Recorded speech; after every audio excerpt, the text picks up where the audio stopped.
बकरा ईद पे बकरा क्यों काटते हो, इससे हमारे देश को क्या फ़ायदा है और जीव हत्या क्यों करते हो, ये सारे सवाल करने वालों को ये वीडियो भेज देना। पहली बात तो ये कि इससे कोई टैक्स नहीं भरता, किसी नेता की जेब में पैसा नहीं जाता, इसलिए इससे सबको दिक्कत है और सबसे ज़्यादा फ़ायदा होता है गरीब आदमियों को। तो ये अंधभक्त कभी बर्दाश्त कर ही नहीं सकते। बकरा ईद दुनिया का एक ऐसा त्यौहार है कि अगर पूरी दुनिया के त्योहारों का टोटल कैलकुलेशन कलेक्ट किया जाए तो अकेले बकरा ईद पर उससे 20% ज़्यादा खर्चा आता है, और जिसका सीधा सीधा फ़ायदा पहुंचता है हमारे किसान भाइयों को। वो कैसे, बताता हूँ।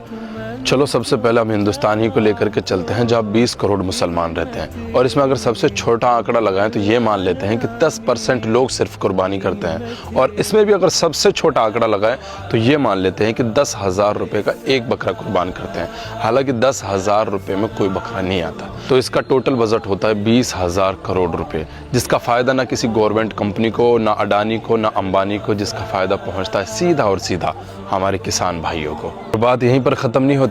इसके बाद हम मुसलमानों पर फ़र्ज़ होता है कि ये खाना हम गरीब लोगों तक पहुंचाएं, जिसके ज़रिए से 40 करोड़ से ज़्यादा घरों में खाना पहुंचता है, 20 लाख से ज़्यादा लोगों को रोज़गार मिलता है, और इसके ज़रिए से एक गरीब किसान के पूरे साल का खर्चा बड़ी आसानी से चल जाता है।